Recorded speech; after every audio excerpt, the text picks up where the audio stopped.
नमस्कार दोस्तों, मैं रवि आपका स्वागत करता हूं हमारे चैनल बैकबेंचर्स अरीना पर। तो चलिए स्टार्ट करते हैं हमारा पेपर सोल्यूशन 2020 कंपार्टमेंट एग्ज़ाम जो 22 तारीख को हुआ था मैथमेटिक्स का। आज हम उसी का पेपर सोल्यूशन देखने वाले हैं। हमारे पास यहां पर सेट 2 है जिसका कोड नंबर 65C2 है और सीरीज़ है HMJC। तो अगर आपका ये क्वेश्चन पेपर था, ये नहीं भी था, सेट 3 या सेट 1 भी था, तो क्वेश्चंस में कुछ अलग नहीं है, बस आगे पीछे होते हैं। तो चलिए इसी का पेपर सोल्यूशन देखते हैं। और अगर आपने अभी तक चैनल को सब्सक्राइब नहीं किया तो चैनल को सब्सक्राइब करिए, प्लीज़ हमको सपोर्ट करिए ताकि हम आपके लिए और ऐसे नए नए वीडियोज़ लेकर आते रहें। और अगर आपको वीडियो पसंद आए तो वीडियो को लाइक ज़रूर करिएगा। चलिए टाइम वेस्ट किए बिना स्टार्ट करते हैं। तो फ्रेंड्स, ऐसा कुछ था हमारा पहला पेज जो कि हमें मिला था 2020 कंपार्टमेंट एग्जाम पेपर का, 80 मार्क्स के लिए मैथमेटिक्स। चलिए फर्स्ट क्वेश्चन देखते हैं। अब यहाँ पर आप देख पा रहे होंगे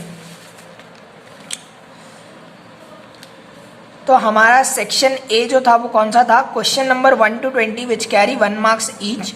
1 से 10 जो थे वो मल्टीपल चॉइस क्वेश्चन थे। यहाँ पे तो सबसे पहले हम लोग टिक लगाना शुरू करेंगे। तो सबसे पहला क्वेश्चन देखिए, if A bar equals to I cap plus lambda J cap and B bar दिया था और ए प्लस बी बार का मैग्नीट्यूड पूछा था which equals to magnitude of A plus magnitude of B, then the values of lambda are. अब ये आपको 4 answers दिए थे। चलिए इसका सोल्यूशन देखते हैं कैसा होगा। अब फ्रेंड्स, आप यहाँ पर देख पा रहे होंगे हमारा ये 2020 एग्जाम पेपर सोल्यूशन ही है।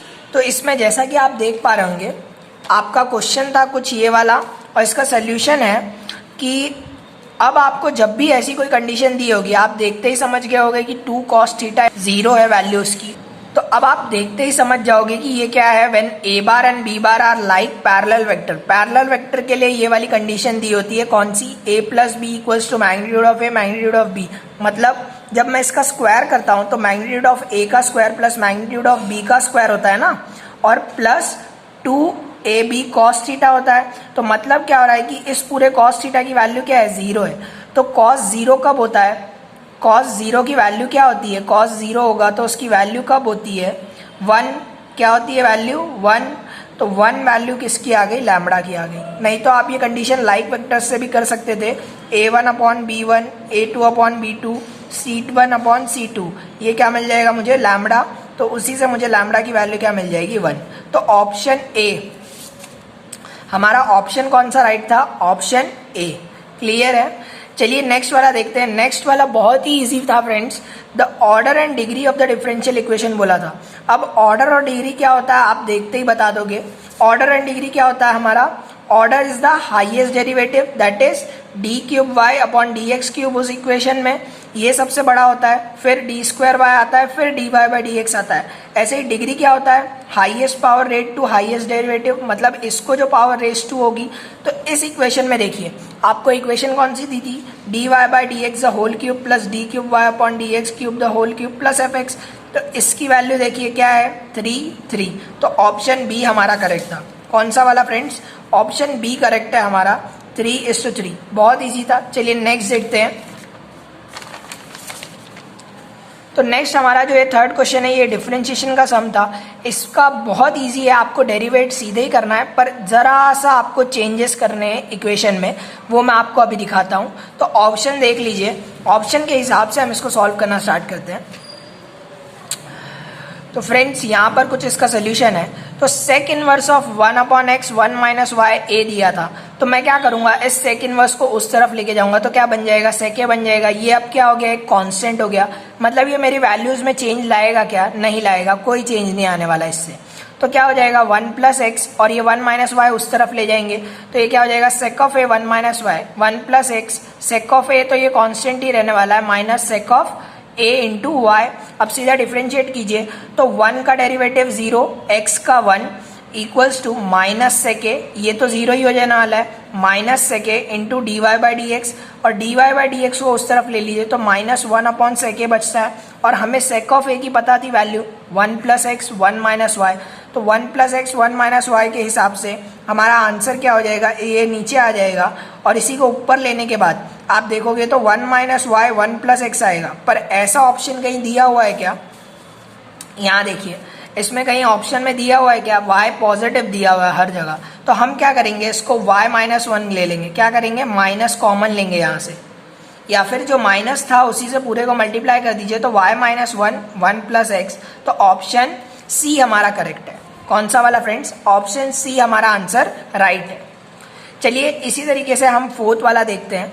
इफ ए एक मैट्रिक्स दिया हुआ था 1 minus one one one, then A square is, अब ए स्क्वायर निकालना तो आपको सीधे ही आता है, ए क्रॉस ए करोगे, क्या करोगे, ए क्रॉस ए, तो ए क्रॉस ए करने के बाद, ए क्रॉस ए करने के बाद मुझे ऑप्शन कौन सा राइट मिलेगा, ए ऑप्शन करेक्ट है। आपको पता है ना row multiplication, first row multiplied by first column, first row multiplied by second column, तो ये फर्स्ट रो फर्स्ट कॉलम का है, first row second column, second row first column, second row second column, ऐसे करके आपको ये मैट्रिक्स मिलेगा। तो इसमें ऑप्शन देखिएगा, अब ऑप्शन कौन सा राइट है मेरा आंसर क्या आया था, 2 माइनस टू माइनस टू 2, तो वो कौन सा ऑप्शन है, ए वाला ऑप्शन है। कौन सा ऑप्शन है, ए वाला। क्लियर है, तो आपके अभी तक आपके 4 तो राइट के राइट ही होंगे। चलिए पांचवा देखते हैं। पांचवा क्वेश्चन जो हमें यहाँ से पूछा गया था वो कौन सा था, डिटरमिनेंट्स का था। कौन सा है, डिटरमिनेंट का है। अब आप ऐसा सम देखते ही सीधा इसका आंसर 0 ले सकते हो, पर चलिए देखते हैं आया कैसे ये 0, वो पता लगाते हैं। फ्रेंड्स ये MCQs ही हैं। आप सोच रहे होंगे कि सर सोल्यूशन क्यों बता रहे हैं, क्योंकि इसके ऊपर कभी कभी क्वेश्चन भी बन जाते हैं तो उसका सोल्यूशन जानना अच्छा होता है। तो यहाँ पर देखिए, आप ऐसा था तो इसको सॉल्व कैसे करेंगे आप, पहले मैंने इसको डिटरमिनेंट मान लिया, फिर क्या किया, आप रो में भी अप्लाई कर सकते हो ये ऑपरेशंस जो यहाँ पे लिखे हुए हैं, या फिर कॉलम में। तो क्या कर रहे हैं हम लोग, कॉलम टू में कॉलम टू माइनस कॉलम 1 कर रहे हैं, तो यहाँ पे क्या बच जाएगा, 1 1 1, कॉलम 2 ऐसा बन जाएगा। और कॉलम 3 में भी क्या किया मैंने, कॉलम 3 माइनस कॉलम 2 किया, तो कॉलम 3 माइनस कॉलम 2 क्या बन जाएगा मेरा, वो भी 1 1 1 1 देगा मुझे। तो ये जब पूरा 1 1 1 1 दो रोज या दो कॉलम इक्वल होते हैं तो डिटरमिनेंट की वैल्यू क्या होती है, 0। इसीलिए हमारा कौन सा ऑप्शन राइट है, 0 ऑप्शन कहाँ पर दिया है, देखिए 0 ऑप्शन दिया था हमें फर्स्ट वाले में, तो फर्स्ट वाला हमारा राइट है। क्लियर है फ्रेंड्स, अगर आपको वीडियो पसंद आ रही हो तो वीडियो को लाइक ज़रूर करिएगा, और चैनल पर नए हैं तो चैनल को सब्सक्राइब ज़रूर करिए, और वीडियो को शेयर कीजिए अपने दोस्तों के साथ जिनका एग्ज़ाम हो चुका हो। चलिए 6th वाला देखते हैं। अब ये 6th वाला बहुत ही इजी MCQ था, मैंने आपको बताया था ये वाला टाइप। अगर आपने मेरे वो वीडियोस देखे होंगे इंपॉर्टेंट MCQ वाले, तो उसमें हमने ऐसा क्वेश्चन सॉल्व किया था एक बार, जिसमें हमने क्या देखा था कि e⁻x, अगर मैं ये x+1, देखिएगा अभी मैं इसका सोल्यूशन यहाँ पे बताता हूँ। तो ऐसा कुछ क्वेश्चन दिया था, e⁻x x+1 1 + x+1 log mod of x+1 dx। तो क्या करेंगे हम लोग, ये x+1 दोनों को दे देते हैं, अंदर ले जाते हैं। तो अंदर ले जाने पे क्या होगा, इसको भी मिलेगा और इसको भी मिलेगा, दोनों न्यूमरेटर है ना, दोनों को मिलेगा। तो यहाँ पर देखिए ये x+1 इसके साथ कट जाएगा, क्या हो जाएगा, जब डिनोमिनेटर में दूंगा तो ये कट जाएगा। अब देखिए log of x+1 को अगर मैं डेरिवेट करता हूँ तो log of x का डेरिवेटिव क्या होता है, 1/x। तो यहाँ पर कैसे इक्वेशन बन गई, e⁻x f(x) + f'(x), और हमें पता है कि इसका आंसर क्या होता है, e⁻x f(x) + c। तो उसी के हिसाब से डायरेक्ट आप आंसर देख सकते हो, e⁻x log of x + 1 + c। तो ऐसा ऑप्शन कहाँ पर दिया हुआ है मुझे, e⁻x log of x + 1 + c। तो डी मेरा ऑप्शन राइट है। तो चलिए नेक्स्ट क्वेश्चन देखते हैं, हमारा 7th वाला। 7th वाला बहुत ही इजी क्वेश्चन था, बहुत बच्चे इसको देख के घबरा जाते हैं कि 100⁻x दिया है, 100⁻x दिया है, ये बहुत इजी है। आपको क्या देखना है, लिमिट देखना है डेफिनेट इंटीग्रल की, वो क्या दी हुई है, 0 से π/2। अब 0 से a का क्या आंसर होता है मैं आपको बताता हूँ, इसका सोल्यूशन बहुत ईजी है। ऑप्शन तो 0 ही राइट है, पर कैसे आया वो देखते हैं।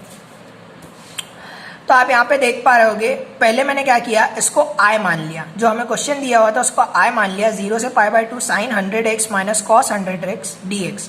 अब हमें पता है कि एक डेफिनेट इंटीग्रल की प्रॉपर्टी होती है जिसमें 0 से a f(x) dx को हम क्या लिख सकते हैं, 0 से a f(a - x dx। क्या लिख सकते हैं फ्रेंड्स, 0 से a f(a - x dx। तो इसी को अप्लाई करते हुए तो ये π/2 - x हो जाएगा, साइन ऑफ π/2 - x हो जाएगा, और द होल रेज टू 100 ही रहेगा।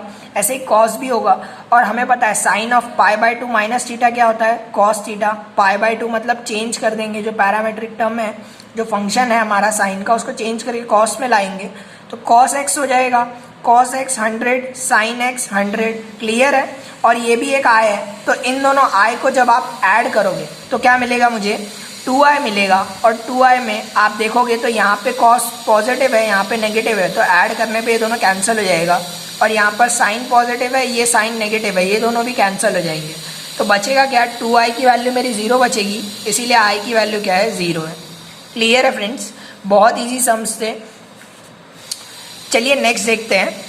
चलिए नेक्स्ट हमारा 8th वाला क्वेश्चन देखते हैं। क्या पूछा था, probability of solving a specific question independently by A and B are. मुझे प्रोबेबिलिटी दे दी थी ए और बी का क्वेश्चन सॉल्व करने के लिए। If both try to solve the question independently the probability that the question is solved is. अब ये बहुत ईजी है, आपको यहाँ पे दिखाता हूँ मैं। तो हमारे 8th क्वेश्चन का सोल्यूशन कैसे स्टार्ट होगा, मुझे प्रोबेबिलिटी ऑफ ए दी हुई थी 1/3, प्रोबेबिलिटी ऑफ बी दी थी 1/5। तो प्रॉब्लम इज सॉल्व की प्रॉपर्टी क्या होगी, 1 minus P of problem is not solve. क्या कर सकता हूँ, 1 माइनस करूँगा ना, दोनों सॉल्व हो रही है मतलब 1 होता है, ठीक है। सॉल्व और नॉट सॉल्व 1 होता है, तो 1 माइनस पी क्या होगा, नॉट सॉल्व होगा। और पी ऑफ ए डैश की वैल्यू ये वही है ना कि probability is not solve by A group से वो प्रोबेबिलिटी सॉल्व नहीं हो रही है, तो उसका क्या वैल्यू हो जाएगा, 1 माइनस पी ऑफ ए। तो वो क्या दे देगा मुझे, 2/3। मतलब अगर ये सॉल्व नहीं कर रहा, ए वाला ग्रुप सॉल्व नहीं कर रहा है, तो ये वैल्यू क्या है, 2/3 है उसकी प्रोबेबिलिटी। ऐसे ही बी की भी निकाल लेंगे, 1 minus P of B, 1 minus 1/5, 4/5 आ गई। तो हमें प्रॉब्लम सॉल्व नहीं हो रही है उसकी प्रोबेबिलिटी मिल गई। अब प्रॉब्लम इज नॉट सॉल्व का क्या हो जाएगा, P of A dash into P of B not. तो इसका मतलब क्या हो जाएगा, P of A not into P of B not. Value क्या मिल जाएगी मुझे, 2/3 into 4/5, 8/15। Therefore problem if solve का क्या होगा, 1 माइनस 8/15, तो क्या मिल जाएगा, 7/15। तो ऑप्शन कौन सा करेक्ट है, ए इज करेक्ट। क्लियर है, यहाँ पे ऑप्शन इतने सारे दिए थे, तो कौन सा करेक्ट है, ए करेक्ट है। चलिए इसी तरह 9th वाला देखते हैं। अब 9th वाला जो है वो बहुत ही ईजी है फ्रेंड्स, ये आपको डेफिनेशन में आपने पढ़ा होगा, objective function of an LPP is a linear function to be optimise. क्या है, linear function to be optimise, ठीक है। नेक्स्ट देखिए, if two lines, line 1 x equals to 5 y upon 3 minus alpha equals to z upon -2, L2 equals to x equals to 2 y upon -1 z upon 2 minus alpha are perpendicular बोल दिया है। हमें पता है perpendicular में क्या होता है, ये जो नीचे के DRS दिए होते हैं इनका डॉट प्रोडक्ट क्या होता है, 0 होता है। क्या होता है, 0 होता है। तो चलिए वही करके यहाँ से अल्फा की वैल्यू निकालते हैं। अब यहाँ पे देखिए हमने पहले क्या किया, कंपेयरिंग द गिवन लाइंस। ये आपको लिखना नहीं है पर मैं आपको एक्सप्लेन कर रहा हूँ कि कैसे आपका सोल्यूशन होना चाहिए था। Comparing the given lines with x minus x1 upon a1 equals to y minus y1 upon b1, z minus z1 upon c1 and x minus x2 upon a2, y minus y2 upon a2, z minus z2 upon c2, we get a1 की value क्या हो जाएगी, 0 हो जाएगी। क्यों, क्योंकि मुझे x equal to 5 दिया हुआ था ना, x इक्वल टू 5 दिया हुआ था, मतलब नीचे क्या है उसके 0 है। क्या है, 0 है। तो a1 0 होगा, a2 0 होगा, b1 b2 क्या हो जाएगा, यहाँ से देखिए आप, तो b1 b2 की वैल्यू क्या हो जाएगी, 3 माइनस अल्फा और -1, और c1 c2 क्या होगा, -2 2 माइनस अल्फा। तो इसी के हिसाब से जब आप मल्टीप्लाई करोगे तो आपको अल्फा की वैल्यू क्या मिल जाएगी सॉल्व करने पे, 7/3। क्या मिलेगी, 7/3। इसलिए ऑप्शन कौन सा राइट है मेरा, डी ऑप्शन राइट है। कौन सा ऑप्शन राइट है, डी वाला ऑप्शन राइट है। क्लियर है फ्रेंड्स। चलिए नेक्स्ट क्वेश्चन देखते हैं। नेक्स्ट हमारा आ जाता है फिल इन द ब्लैंक्स। क्या आ जाता है friends, fill in the blanks. बहुत इजी दिए हुए थे। अब ये इंटीग्रेटिंग फैक्टर वाला सम देखिए। इंटीग्रेटिंग फैक्टर मैंने आपको इंपॉर्टेंट एमसीक्यूज जब बता रहा था तभी मैंने बताया था कि इंटीग्रेटिंग फैक्टर पे सम आएगा ही आएगा, आपके एग्जाम में कुछ भी हो जाए आपको इंटीग्रेटिंग फैक्टर पे सम मिलने ही वाला है। तो यहाँ पर वैसे ही इंटीग्रेटिंग फैक्टर वाला डिफरेंशियल इक्वेशन का हमारा सम मिला हुआ है। तो इसमें क्या करना है, इंटीग्रेटिंग फैक्टर आपको निकालना आता ही है। चलिए इसका सोल्यूशन देख लेते हैं कि आंसर क्या होगा। तो फ्रेंड्स इंटीग्रेटिंग फैक्टर फाइंड करने के लिए आपको इक्वेशन को पहले कौन से फॉर्म में लाना पड़ता है, dy/dx plus py equals to q, इस फॉर्म में लाना है। तो हम क्या करेंगे, dy/dx अकेला था, नहीं था, कोई था इसके साथ, कौन था, x। तो ये x को उस तरफ दे दीजिए, तो dy/dx minus y/x equal to log x/x। तो अब आपको क्या दिख रहा है, dy/dx भी अकेला है, py भी है और q भी है। तो इस इक्वेशन के हिसाब से p की वैल्यू क्या है -1/x, क्योंकि हम लोग प्लस पी वाई लेते हैं तो ये माइनस ले लीजिएगा -1/x, एंड q की वैल्यू क्या है log x/x। हमको इससे कुछ लेना देना नहीं है पर p से लेना देना है, क्योंकि if जो होता है इंटीग्रेटिंग फैक्टर वो क्या होता है e∫p dx, तो इसकी वैल्यू क्या हो जाएगी e−1/x dx, p की वैल्यू -1/x है तो e−log x आएगा, और पता है -log x होता है तो अंदर का वैल्यू 1 में चला जाता है तो e⁻log 1/x हो जाएगा, और log two raised to e होता है ना, log का बेस क्या होता है e, तो e से e, तो इसलिए ये वैल्यू क्या हो जाती है 1/x। तो हमारा आंसर क्या था इसका 1/x। क्लियर है, जिसका 1/x आया होगा राइट आंसर है, बाकी भाई पछता लो, अब क्या कर सकते हैं। नेक्स्ट क्वेश्चन देखते हैं 12th वाला। Two angles of a triangle are cot inverse of 2 and cot inverse of 3, the third angle of the triangle is. अब ये बहुत इजी क्वेश्चन था, बेसिक है कि दो एंगल पता है और तीसरा एंगल नहीं पता है। तो हमें तो पता है कि एंगल्स का सम कितना होता है 180 डिग्री पाई। चलिए उसी के हिसाब से सॉल्व करेंगे, देखते हैं यहाँ पे सोल्यूशन कैसा है। तो आप यहाँ पे देख पा रहे होगे two angles of a triangle are cot inverse of 2 cot inverse of 3, sum of all the angles of a triangle is पाई।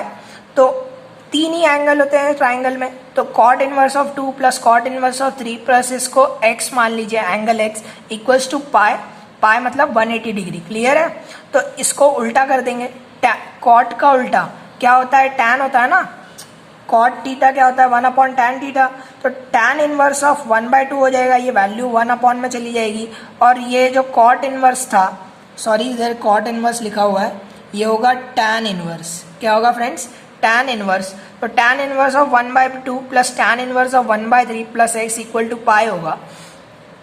अब tan ऑफ a plus tan of b का फॉर्मूला पता है, tan inverse of a tan inverse of b, तो क्या हो जाएगा tan inverse of a plus b upon 1 minus ab। इसी के हिसाब से सॉल्व करेंगे जब, तो ये प्लस माइनस करने पे क्या आ जाएगा 5/6 और ये क्या आ जाएगा 1, तो tan इनवर्स ऑफ 1 क्या हो जाएगा tan इनवर्स ऑफ tan π/4, जो कि वैल्यू देगा मुझे π/4, और यहीं पे देखिएगा आप π/4 प्लस x क्या हो जाएगा, π/4 प्लस x क्या हो जाएगा पाई हो जाएगा, तो x की वैल्यू क्या होगी पाई माइनस π/4 जो कि है 3π/4। तो थर्ड एंगल कौन सा होगा हमारा 3π/4 होगा। क्लियर है, समझ में आया आपको। ऐसा अगर आपका आंसर आया तो सेकेंड वाला भी आपका राइट है, 12th वाला। चलिए 13th वाले का सोल्यूशन देखते हैं। From a pack of 52 cards 3 cards are drawn at random without replacement, मतलब उनको वापस से उसका डेक में डाला नहीं है। The probability that are 2 reds and 1 black card is. अब ये थोड़ा बड़ा क्वेश्चन था, एमसीक्यू के हिसाब से बहुत बड़ा है। चलिए इसको तो भी सॉल्व करके देखते हैं कि आंसर क्या आना चाहिए हमारा।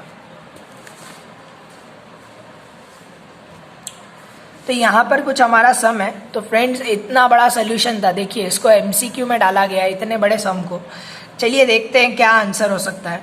तो हमारे पास क्या था, सैम्पल स्पेस कितनी है 52 कार्ड्स हैं, जिसमें से 26 रेड है 26 ब्लैक है। हमें कितने कार्ड निकालने, 3 cards are drawn without replacement. तो हमें फाइंड क्या करनी थी, probability that 2 red cards and 1 black card. क्या हो रहा है, 2 रेड कार्ड मिल रहे हैं और 1 ब्लैक कार्ड मिल रहा है। तो प्रोबेबिलिटी कैसी हो सकती है हमारी, पहले 2 रेड मिले फिर 1 ब्लैक मिला, और दूसरी क्या हो सकती है रेड ब्लैक रेड मिला, फिर तीसरा क्या हो सकता है 1 ब्लैक पहले ही मिल गया बाद में 2 रेड मिले। अब आप कह रहोगे सर इसमें फर्क क्या है, आप तीनों क्यों निकाल रहे हो, क्योंकि विदाउट रिप्लेसमेंट बोला है ना, मतलब 1 निकालने के बाद मेरी टोटल वैल्यू कितनी हो जाएगी 51 हो जाएगी। इसमें से -1 कर दीजिए, 1 निकाल लिया मैंने तो क्या हो जाएगा 51 हो जाएगा। तो रेशियो बदल जाएगा ना प्रोबेबिलिटी का, इसीलिए हम लोग तीनों कंडीशंस देख रहे हैं, और इन तीनों को जब ऐड कर दोगे तो आपको आपकी जो रिक्वायर्ड प्रोबेबिलिटी है वो मिल जाएगी कि 2 कार्ड रेड और 1 ब्लैक की प्रोबेबिलिटी क्या है। तो हम लोग रेड रेड ब्लैक की प्रोबेबिलिटी देखते हैं। तो पहली रेड रेड ब्लैक मिल रहा है, तो पहला कार्ड रेड मिला, मतलब कितने कार्ड्स हैं 26, तो क्या हो जाएगा 26/52। फिर दूसरा कार्ड भी रेड मिला, तो दूसरा कार्ड रेड मिलने की प्रोबेबिलिटी क्या हो जाएगी 25/51। क्यों, 1 रेड कार्ड तो निकल गया इसमें से, तो बचे कितने 25, और 52 में से भी रिप्लेसमेंट नहीं हो रहा है ना, तो 1 कार्ड निकल गया, कितना बचा 51। क्लियर है। ऐसे ही थर्ड अगर हमें ब्लैक मिलेगा तो ब्लैक की प्रोबेबिलिटी क्या हो जाएगी 26/50। क्यों, अब 2 कार्ड तो निकल चुके हैं, तो बचे कितने 50, तो 26 ब्लैक कार्ड में से 50 जो है 50 कार्डों में से 26 ब्लैक कार्ड हैं जिनमें से मुझे ब्लैक कार्ड मिलेगा। क्लियर है, ये तीनों प्रोबेबिलिटी आएगी। तो टोटल प्रोबेबिलिटी ऑफ RRB क्या हो जाएगा 26/52 इंटू 25/51 और 26/50। अब ऐसे ही आप RBRB फाइंड करोगे और BRR मतलब ब्लैक रेड रेड और रेड रेड ब्लैक, ये वाली भी प्रोबेबिलिटीज फाइंड करोगे। पहले रेड मिल गया तो क्या होगा 26/52, सेकेंड ब्लैक मिल रहा है तो 26/51। क्लियर है, एक एक कम करते जाइएगा। नेक्स्ट कार्ड पे आप जंप कर रहे हो। फॉर सेकेंड प्रोबेबिलिटी 50, क्यों? क्योंकि रेड कितने बचे आप 25, 26/25। क्लियर है, पहले वाले में 26 से फिर एक चला गया तो कितना बचा 25। क्लियर है, ऐसे ही आप इसकी भी टोटल प्रोबेबिलिटी निकाल लोगे, फिर ब्लैक रेड रेड की भी टोटल प्रोबेबिलिटी निकालोगे। ये तीनों निकालने के बाद इन तीनों को क्या करेंगे, ऐड करेंगे। अब आप तीनों को देखिए, सब में ये सारे लेटर्स कॉमन है, 26, 25, 26, 52, 51, 50 सब में दिख रहा हो आपको 26, 26, 25, 52, 51, 50। तो ये तीनों को क्या कर लेंगे हम लोग, कॉमन निकाल लेंगे। कॉमन निकालने के बाद यहाँ क्या बचेगा 3। अब आप इसको कैंसिल करो, सब कुछ कैंसिल करने के बाद आपको आंसर क्या मिलेगा 13/34। तो प्रोबेबिलिटी का आंसर क्या है मेरा 13/34। इतना बड़ा सम था, कितने मार्क्स के लिए पूछा गया था, 1 मार्क के लिए। तो नाइंसाफ़ी तो है थोड़ी बहुत, पर चलिए हमें सोल्यूशन तो पता चल गया। तो अगर आपका आंसर 13/34 आया है मतलब आपका आंसर राइट है। ठीक है, चलिए नेक्स्ट क्वेश्चन देखते हैं। अब नेक्स्ट क्वेश्चन आप देख पा रहे होंगे यहाँ पे, a square matrix A is said to be singular if. अब ये सीधी सी इक्वेशन है। सिंगुलर कब होता है, जब डिटर्मिनेंट इक्वल्स टू 0। आपको सीधा यही लिखना था कि डिटर्मिनेंट ऑफ ए जो भी मैट्रिक्स है वो अगर 0 होगा तो वो कौन सी होगी, सिंगुलर होगी। नेक्स्ट देखिए यहाँ पे, इफ ए, इसी में और दिया हुआ था, दोनों में से कोई एक आप सॉल्व कर सकते थे। ये इजी था, मैं तो सोच रहा हूँ आपने यही वाला सॉल्व किया है, पर ये वाला जिसने किया होगा उसके लिए भी आंसर देख लेते हैं। If a equals to 3/2 - 5 0, b 1 17 0 - 10, magnitude of determinant of A B पूछा था। क्या पूछा था, डिटर्मिनेंट ऑफ ए बी। अब मैं आपको कहूँगा डिटर्मिनेंट ऑफ ए बी क्या होता है, चलिए देखते हैं। आप जैसा कि यहाँ पे देख पा रहे होगे, ए मिला था बी मिला था, डिटर्मिनेंट ऑफ ए फाइंड कीजिए। ए फाइंड करेंगे तो क्या होगा 3 × 2 - 2 × -5 तो क्या हो जाएगा +10 डिटर्मिनेंट ऑफ ए मिला। डिटर्मिनेंट ऑफ बी क्या मिलेगा 1 × -10 और ये 0 तो -10 मिल जाएगा डिटर्मिनेंट ऑफ बी। और हमें पता है कि डिटर्मिनेंट ऑफ ए बी क्या होता है, determinant of A into determinant of B. तो क्या हो जाएगा 10 × -10 तो वैल्यू क्या होगी -100। तो आपका आंसर क्या था -100। क्लियर है, बहुत ईजी था। ऐसा सेम क्वेश्चन हमने जब MCQ सॉल्व कर रहे थे 2018-19 के पेपर सोल्यूशन में भी देखा था।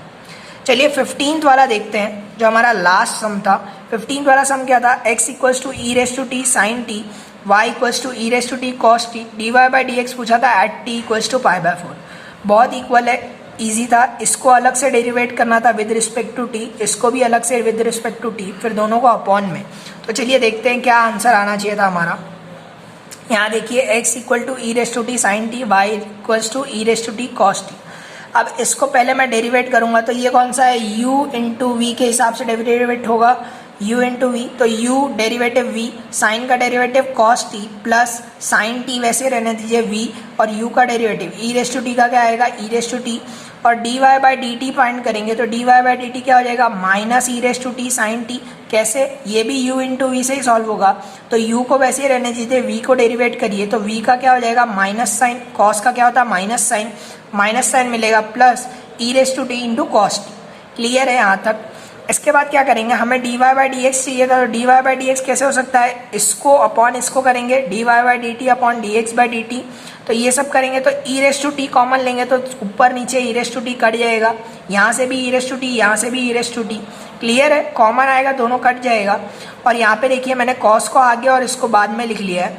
अब सीधा क्या करना है आपको, यहाँ पे सॉल्व करते हुए नहीं बैठना है। t = π/4 पे पूछा था, π/4 डाल दीजिए।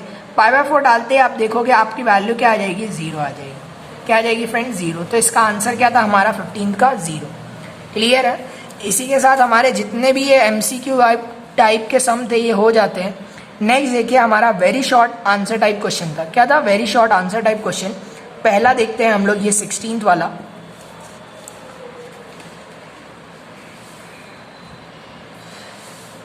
तो फ्रेंड्स 16 to 20 वाला चलिए स्टार्ट करते हैं।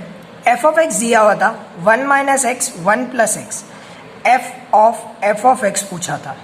तो फ्रेंड्स ऐसे बहुत सारे सम हम लोग देख चुके थे हमारे इम्पॉर्टेंट एमसीक्यू वाले पार्ट में, जो अभी मैंने एग्जाम से पहले डाला था। अगर आपने वो वीडियो देखा होगा तो आपने ये सॉल्व किया होगा एफ ऑफ एक्स वाला। तो बहुत सारे क्वेश्चंस ऐसे थे जो हमने बताए थे और वैसे ही टाइप के क्वेश्चन आए हुए थे। तो होप आपको वो वीडियोस ने हेल्प की होगी कुछ और आपको समझ में भी आया होगा। अगर ऐसा है तो मुझे कमेंट बॉक्स में लाइक सेंड करिएगा। आपका पेपर अच्छा गया है तो लाइक सेंड करके ज़रूर हमें बताइएगा। एफ ऑफ एक्स फाइंड पूछ करना बोला था, तो क्या करना है, एक्स की जगह पे ये पूरी वैल्यू पुट कर देनी है। क्या करना है, जहाँ जहाँ एक्स है वहाँ पर क्या पुट कर देना है, ये पूरा एफ ऑफ एक्स। तो देखिए एक्स की जगह पे क्या लिखा मैंने, 1 minus x 1 plus X, 1 minus x 1 plus x.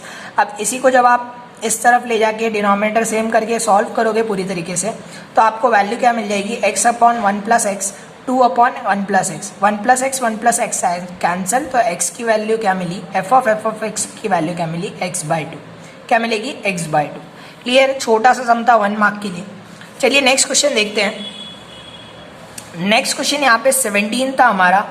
हमें दिया हुआ था कि ये मैट्रिक्स जो दी हुई है 4x + 2 2x - 3x + 1, ये क्या है, सिमेट्रिक मैट्रिक्स है।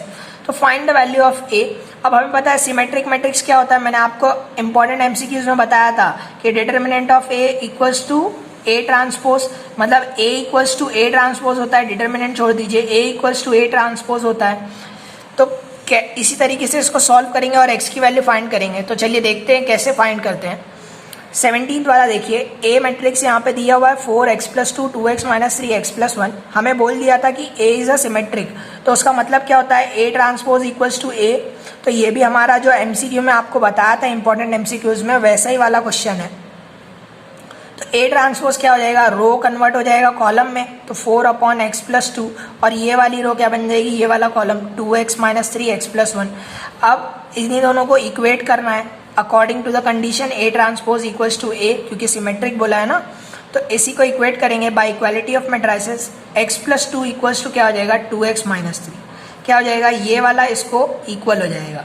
तो x + 2 इक्वल्स टू 2x - 3, या फिर आप यहाँ से भी कर सकते हो x + 1 इक्वल टू x + 1, यहाँ से भी कर सकते थे आप सॉल्व। क्लियर है। तो आप देखोगे कि क्या मुझे मिलेगा, x की वैल्यू क्या मिल जाएगी, 5। x की वैल्यू क्या मिलेगी, मुझे 5 मिल जाएगी इस वाली कंडीशन से सॉल्व करने पे। x + 2 equal to 2x - 3। तो ये उस तरफ ले जाइए और ये उस तरफ ले जाइए, तो 2x - x इक्वल्स टू 2 + 3। तो x की वैल्यू क्या मिल जाएगी, 5। क्लियर है। होप आपका आंसर यही आया होगा। चेक कर लीजिए, पूरे आंसर्स आपको आज बताने वाला हूँ, एक भी क्वेश्चन ऐसा नहीं है जो हम लोग छोड़ने वाले हैं। तो वीडियो पसंद आ रही हो तो फ्रेंड्स वीडियो को लाइक कर दीजिएगा। चलिए नेक्स्ट क्वेश्चन देखते हैं। नेक्स्ट क्वेश्चन देखिए हमारा यहाँ पे इसी में और दिया हुआ था, ये बहुत ही ईजी है। ये सम आपको मैं बताता हूँ, हमने सॉल्व किया था, ये सम मैंने आपको बताया भी था, अभी आपको दिखा भी देता हूँ कि कौन सा सम था। यहाँ पर हमने जब 2018 का पेपर सोल्यूशन किया था एमसीक्यू वाले में, एमसीक्यू जब हमने देखे थे, तो इसमें आप 4th वाला देख पा रहे हो, if A is a square matrix such that a² equals to i - a³ + a is equal to, इसकी वैल्यू पूछी थी। और यहाँ पर देखिए a is a square matrix such that a² equals to a, then find i की जगह पे क्या दिया है, 2 दिया है, माइनस नहीं प्लस है, और a³ भी बोला और -19 बोल दिया है। तो सेम क्वेश्चन था जैसा हमने देखा था, तो आपने ये भी अटेम्प्ट किया होगा, मैं होप करता हूँ आपने ये अटेम्प्ट किया है, तो आपको 1 मार्क्स आसानी से मिल गया होगा। चलिए इसका सोल्यूशन देख लेते हैं कि आपका आंसर क्या आना चाहिए था। अब यहाँ पे आप देख पा रहे होगे हमारे पास ये 17th वाला सम यहाँ पर है। क्या बोला था, a is a square matrix a² equals to a, हमें फाइंड क्या करना था, 2 + a द होल क्यूब -19 है। तो चलिए इसको सीधे सीधे सॉल्व करना स्टार्ट करते हैं। तो 2 + a³ -19 है, क्या हो जाएगा, यहाँ पर क्या अप्लाई करूँगा, a + b the whole cube का फॉर्मूला अप्लाई करूँगा, तो क्या हो जाएगा, a³ + b³ + 3a² b + 3ab²। तो यही अप्लाई कीजिए, तो ऐसी कुछ आपकी इक्वेशन बनी होगी। ऐसी इक्वेशन बनने के बाद आप देख पा रहे होंगे जहाँ जहाँ पर a² आ रहा है उसको क्या लिख देंगे, a लिख देंगे। क्या लिख देंगे, a लिख देंगे। तो ये कैसी हो जाएगी अब इक्वेशन, 2 का क्यूब 8 + a³ + 3 × 2 का स्क्वायर 4, 4 3 = 12 होगा। क्या होगा फ्रेंड्स, यहाँ पर 12 होगा, सॉरी क्या हो जाएगा, ये 12 होगा, 12a प्लस 6a² माइनस 19 है। क्लियर। तो a स्क्वायर को क्या लिख सकते हैं हम, इस a स्क्वायर को क्या लिख सकते हैं, a लिख सकते हैं। क्या लिख सकते हैं फ्रेंड्स, a लिख सकते हैं क्योंकि हमें बोला हुआ था। तो ये क्या हो जाएगा, 12a प्लस 6a माइनस 19 है। क्या हो जाएगा, 12a प्लस 6a माइनस 19 है।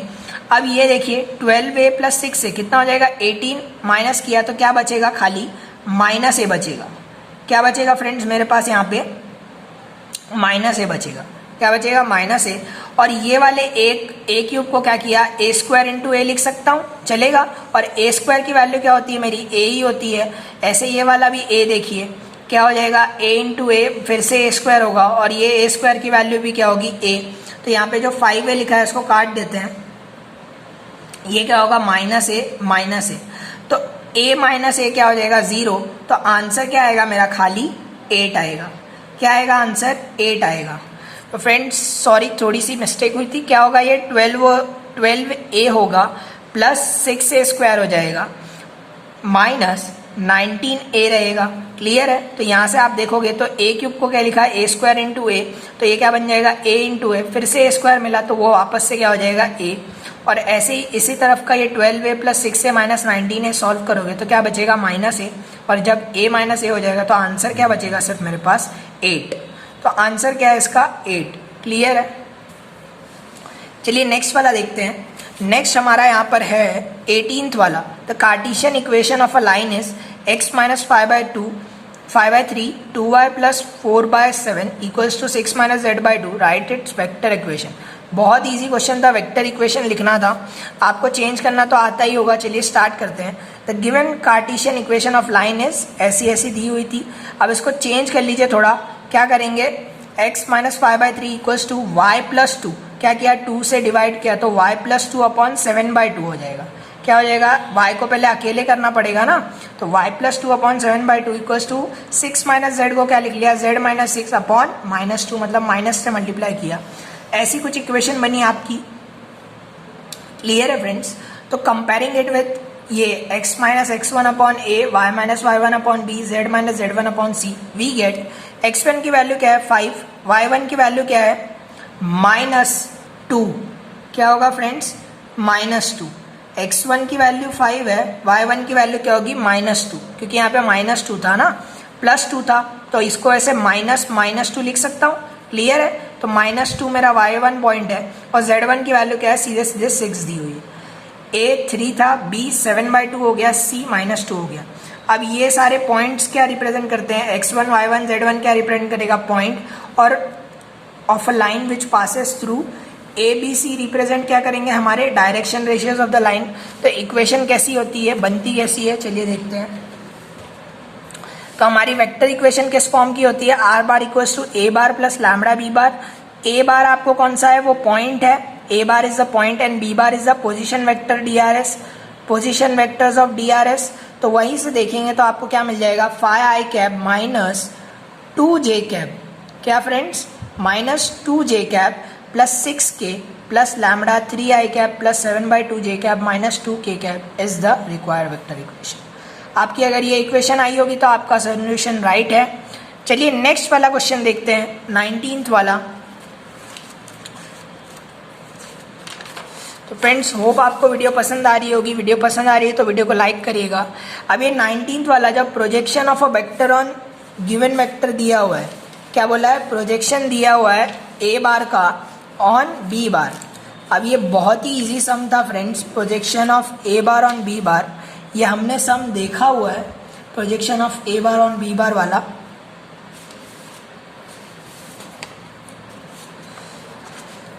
तो आप यहाँ पे देख पा रहे होगे, जब मैंने MCQ सॉल्व कराए थे आपके, तो प्रोजेक्शन ऑफ वेक्टर a, इसको a बार मान लीजिए on the vector b bar. तो फॉर्मूला क्या था, a dot B upon magnitude of b, on b बोला था, और मैंने बताया भी था कि अगर ऑन a आएगा तो अपॉन मैग्नीट्यूड ऑफ a ही होगा।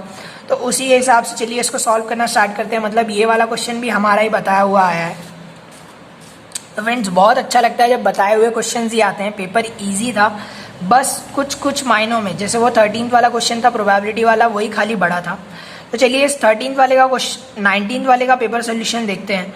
If a bar equals to 2i cap minus j cap plus 2k cap, और बी बार भी दिया था, ratio of projection of vector a bar on b bar, और नीचे क्या रहता है, projection of vector B bar on a bar. बहुत ईजी है, चलिए सोल्यूशन देखते हैं। यहाँ पे आप देख पा रहे होगे कि गिवन वेक्टर क्या थे, a b, projection of vector a bar on b bar क्या होता है, a dot B upon magnitude of ए।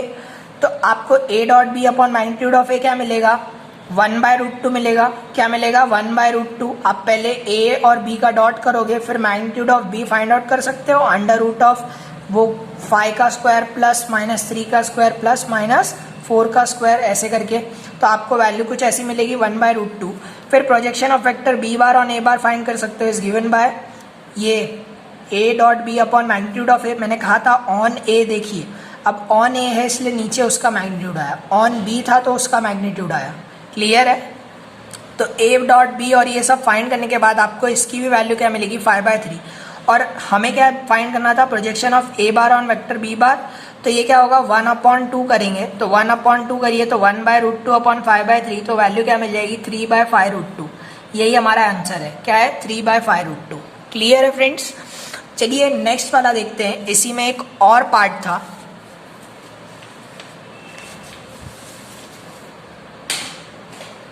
इसी का एक और क्वेश्चन भी था। क्या दिया था वो, कि if let a bar and B bar be two unit vectors, if vector c bar equals to a cap plus 2b cap and d bar equals to a 5a cap minus 4b cap are perpendicular to each other, then find the angle between the vectors a bar and B bar. इन दोनों vector के बीच का angle पूछा था, अगर सी बार और D बार ये दोनों परपेंडिकुलर है। चलिए बहुत ईजी है, सॉल्व करना स्टार्ट करते हैं।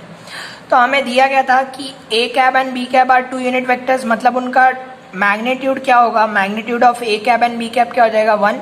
क्लियर है? Since vector c and d are perpendicular, तो क्या मतलब हुआ कि इन दोनों चीज़ों का डॉट करने पे क्या आंसर आएगा, 0। डॉट करिए तो आपको कुछ ऐसी इक्वेशन मिलेगी, 5 मैग्नीट्यूड ऑफ ए का स्क्वायर। क्यों? क्योंकि हमें पता है A cap into A cap, ये क्या होता है, मैग्नीट्यूड ऑफ ए कैप का स्क्वायर। ठीक है? तो A cap dot A cap क्या हो जाएगा, मैग्नीट्यूड ऑफ ए का square plus A B minus, अब ये 6ab कैसे आया, पहले इसको करिए, 4ab होगा और ये क्या होगा, 10ab। तो 10 माइनस 4 क्या हो जाएगा, 6ab minus 8 magnitude of B cap का स्क्वायर। क्यों, b इंटू बी क्या होगा, बी कैप का स्क्वायर, और 2 4 8 होगा और माइनस। क्लियर है? अब आपको पता है magnitude of A magnitude of B पता है क्या होती है वैल्यू, 1। तो उसके हिसाब से 6ab की वैल्यू क्या बचेगी, 5 माइनस 8 क्या बन जाएगा, 3, माइनस 3 बनेगा, उस तरफ ले जाइए तो 3 बन जाएगा। तो ए डॉट बी की वैल्यू क्या आएगी, 1/2। और ए डॉट बी क्या होता है मेरा, magnitude of A magnitude of B cos theta, dot product का रूल। तो डॉट प्रोडक्ट के हिसाब से तो कॉस थीटा की वैल्यू क्या हो जाएगी, 1/2। क्या हो जाएगी, 1/2। और थीटा क्या होगा, कॉस इनवर्स ऑफ 1/2, मतलब थीटा की वैल्यू क्या आएगी, 60 डिग्री। तो हमें एंगल मिल गया, क्या एंगल मिला, 60 डिग्री। क्लियर है फ्रेंड्स? तो बहुत ही इजी सम पूछे थे। नेक्स्ट देखिए हमारा, फाइंड द पर्टिकुलर सोल्यूशन। अब ये मैं कितनी बार आपसे कह चुका हूँ, जब भी मैंने आपको डिफरेंशिएशन का सोल्यूशन बताया था 2018-19 वाले सोल्यूशन में, उसमें मैंने आपको बताया था बार बार कि पर्टिकुलर सोल्यूशन के ऊपर सम आएगा ही आएगा और इंटीग्रेटिंग फैक्टर पे। तो अगर आपने ठीक तरीके से देखा होगा, वहीं पे वही क्वेश्चन सॉल्व किए होंगे, तो आपको समझ में आ गया होगा।